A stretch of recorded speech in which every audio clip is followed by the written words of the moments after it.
fierce, invincible warrior, slaughtering people and tying their heads and their hands to their person and even wading knee deep in the blood and gore of those that she has slain. In other words, this is a woman that you don't want to mess with. She's warlike and bloodthirsty, a violent goddess, insolent, impetuous, and relentless. You don't want to see Anath coming. And also when the pagans went to war, they would call on the god Anath because she would rip up anything that was in their path. The children of Israel are now familiar with these gods and the characteristics of these gods. And many of them are believing in these gods and their characteristics and all that they've been built up to be. So understand what Joshua is doing as he goes down this list of the things that God has done.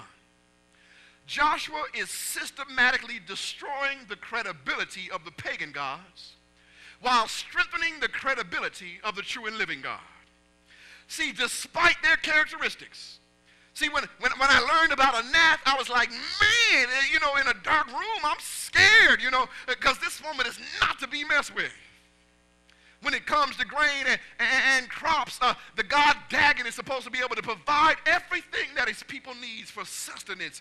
These are billed as powerful gods, but here Joshua is destroying their credibility. He's saying, if these gods are supposed to be able to do all this stuff, then how is it that the true and living God was able to deliver everything that they're supposed to have into your hands? Despite their characteristics, those gods couldn't deliver. They were supposed to protect their people, but instead, Yahweh delivered those people into the hands of the Israelites. These gods that are supposed to be all powerful were supposed to provide for their people, but instead, Yahweh gave their crops and their livestock into the hands of the Israelites. The pagan gods that were supposed to sustain the land and protect the land and hold the land for their people, Yahweh came along, took that land, and gave it to his people. So here Joshua has set God, Yahweh, Jehovah up here, and he set the other pagan gods down here, and he says, make the choice. Who will you serve? Will you serve the God that was able to rip everything out of the hands of these pagan gods and give it to his people, or will you serve these pagan gods who say they can do all this stuff but haven't done a thing?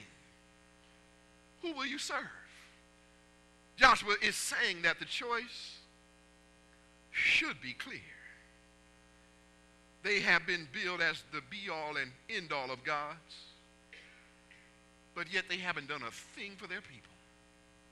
And some of you are serving them, and some of you have put your faith in them, and some of you have turned your back on Yahweh and run with these gods, and here these gods are powerless.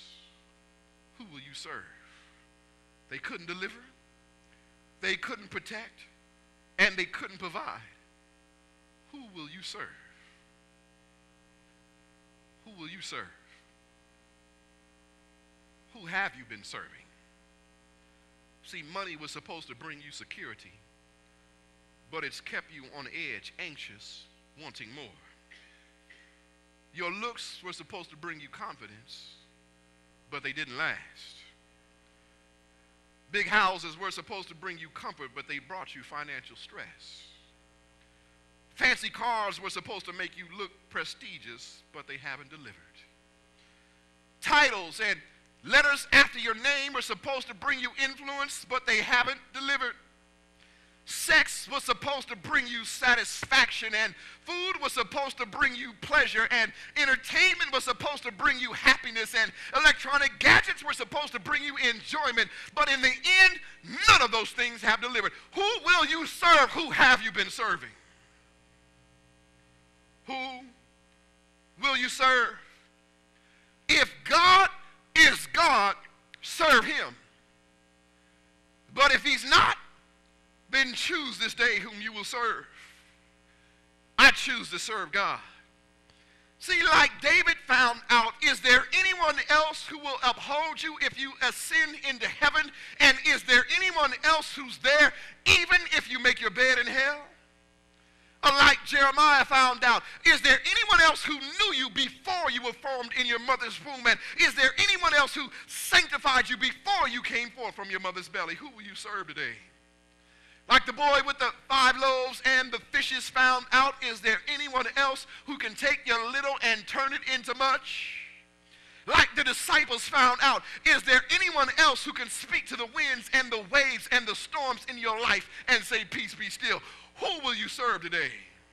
Like the children of Israel found out, is there anyone else who can blow a dry path through the obstacles that trap you? And like the thief on the cross found out, despite your sin and despite your selfishness, is there anyone else who can say to you, she'll be with me in paradise? Is there anyone else who makes you to lie down in green pastures? Is there anyone else who leads you beside still waters? When you walk through the valley of the shadow of death, is there anyone else who can ease your fears so that you don't fear any evil? Is there anyone else who has sent his son into the world, not to condemn the world, but that the world through him might be saved? You got to make up your mind today, who will you serve? When you add it all up, nothing else and no one else can do for you what God has done. See, nobody, no matter how good they've been, has done for you more than God has done. The choice is clear. I need my musicians to come on back. If God be God, serve him. But if it seem evil in your sight to serve God, then choose this day who you're going to serve. In conclusion, look at verse 19 of Joshua chapter 24.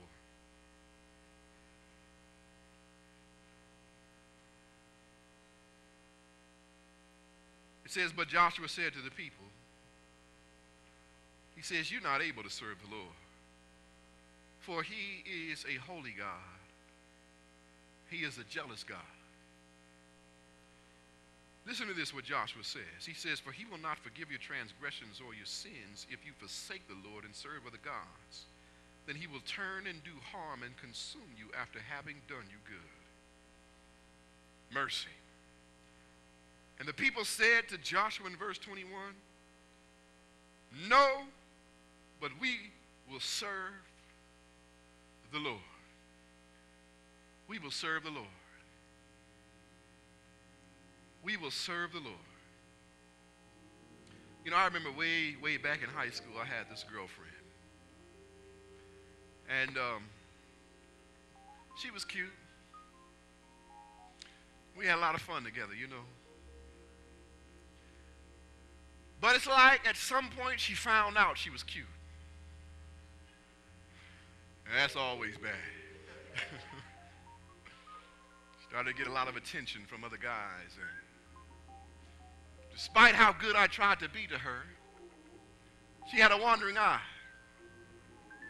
But not only a wandering eye, she had wandering feet.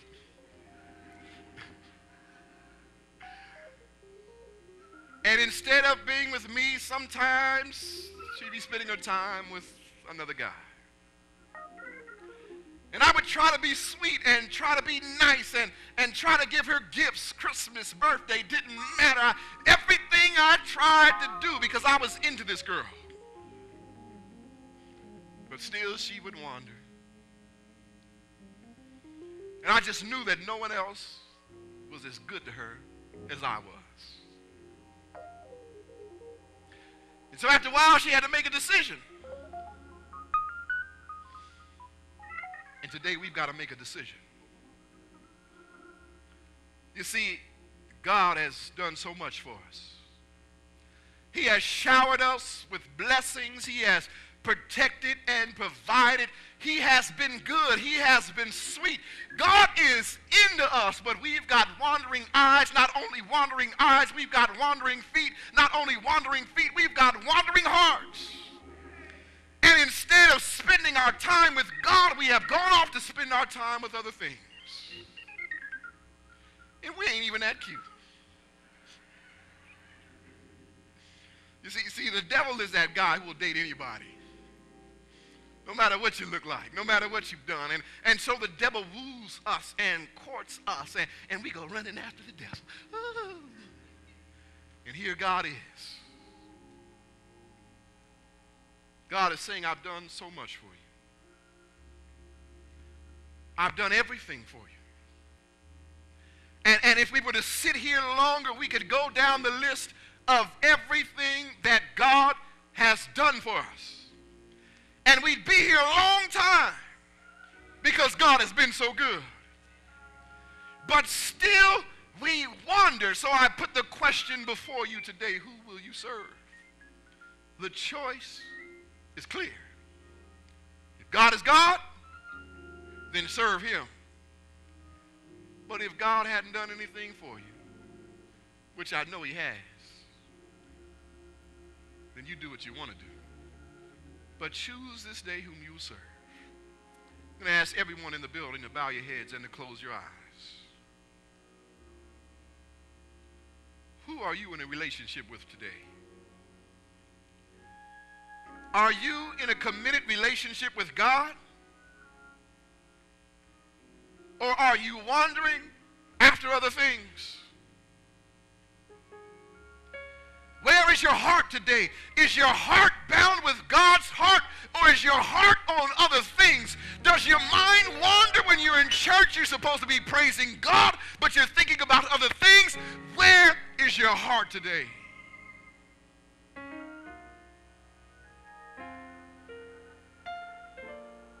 For many of us, we need a heart transplant. We need God to remove the stony heart and replace it with a heart of flesh so that our heart might be bound to him. Who will you serve today? I declare that the choice is clear. God has done so much. The other things that we chase after have done nothing but bring us pain, heartache, and trials.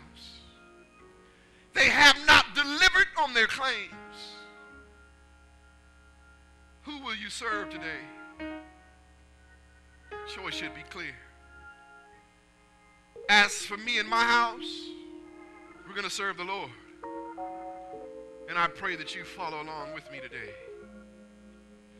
If you want to declare today that you will serve the Lord, I'm asking you to stand to your feet to make your declaration sure and certain.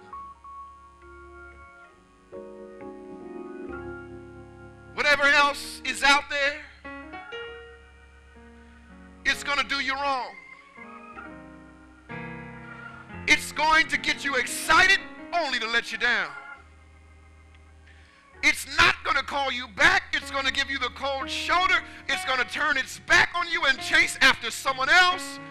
But God will be there steady all the time. Who will you serve today? I pray that you serve the Lord. That's why you're standing. Because you're declaring to God that I'm going to serve you. And you're declaring to everything else that I'm cutting you loose.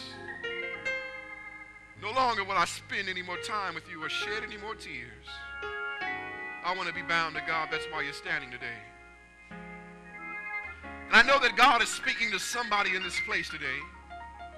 And you know that the year is coming to an end. But you have not made your calling and election sure. Perhaps you've slipped away from loving God, and you hear him calling you back. And before we go into 2011, you want to make that thing right and be baptized. I know that God is speaking to someone. To the person that he's speaking to, I'm asking you to just come down front, saying, Pastor, work with me and make me ready. We want to fill up the pool one more time before the year is over. And I know that God is speaking to somebody's heart. Don't say no to God. Say yes today. You've already stood to your feet and said that I want to be bound to God, that I'm choosing to serve him. Make it right and go all the way. See, before this year is over, I need to be buried in that watery grave and resurrected again to new life in Jesus Christ. song appeal. Just listen to the voice of God as he speaks to you right now.